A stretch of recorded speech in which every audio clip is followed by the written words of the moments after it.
Hey guys, Drifter here. Welcome to Modern Warfare Remastered in Depth. In today's episode, we're going to be taking a look at the Kamchatka-12 or K-12 shotgun. This one is available in supply drops only, and I've decided to cover the supply drop weapons only if I am able to lock them without purchasing COD points. I saved up all of my depot credits, traded them in, and I was fortunate enough to get several of the component pieces of the Kamchatka out, and I used the rest of my scrap to go ahead and unlock the weapons. So as of now, I'm not currently planning to review either the Magnum or the XMLR unless I'm super lucky and unlock them, but let's jump into the Kamchatka-12. Of note, the gameplay you're going to get to see today, none of it is with stopping power. I'm running either UAV Jammer or Juggernaut respectively.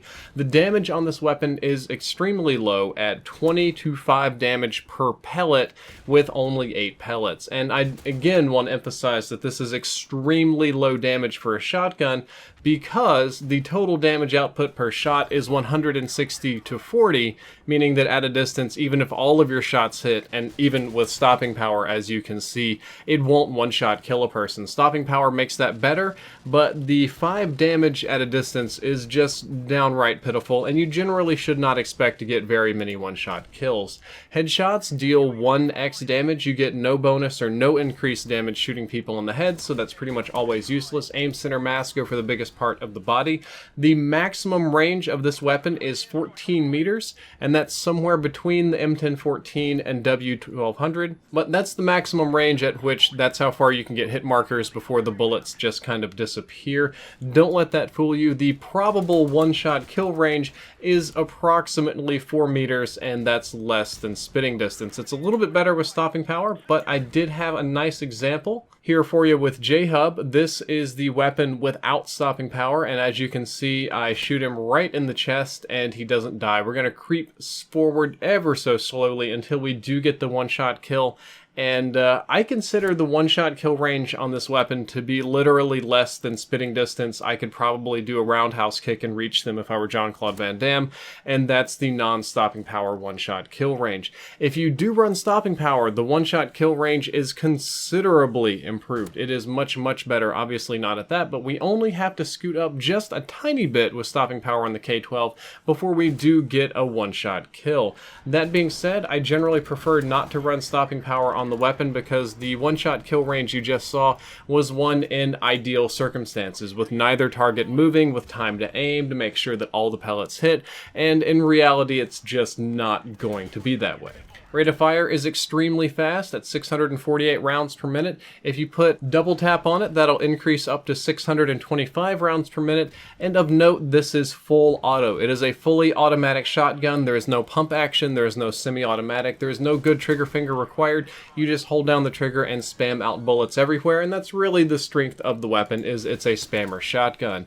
Your ammo capacity is only 8, which is very low, and you'll often have to reload after every kill. That's what most people say to me on Twitter or in, YouTube comments and stuff like that, is that you're gonna have to reload the shotgun every single time you kill somebody. I find that if you pick people off that aren't paying attention, or you're relatively conservative with your shots, that's not true, but it is true more often than not. You'll just be doing a lot of reloading. Speaking of which, the reload time is 2 seconds, which is actually kind of slow given how often you're gonna be doing it, which means the K-12 has a lot of downtime. So do be mindful of your ammo, and do be mindful of how long it could take to reload. Like the other shotguns, there is no difference between hip fire and aiming down sights, so I just don't aim down sights for the most part unless I'm feeling fancy. But if you do aim down sights, if you're more comfortable with it that way, keep in mind the K-12 has a slow strafing speed when you aim down sights, kind of like the M1014. It's not like the W1200 where you can strafe around and corner check people really fast.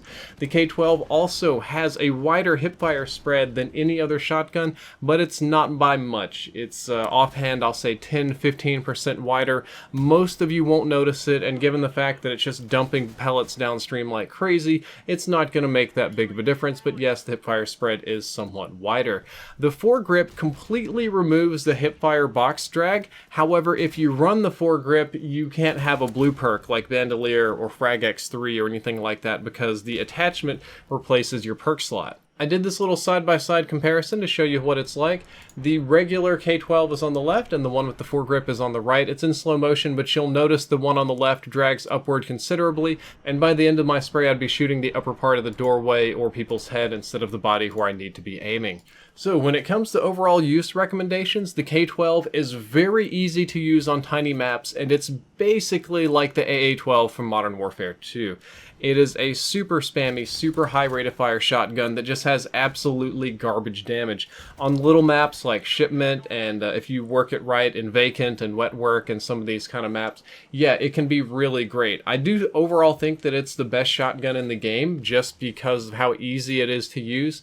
The W1200 is very difficult to use and somewhat unreliable. The M1014 is somewhere in between the two, but it has severe ammunition capacity issues.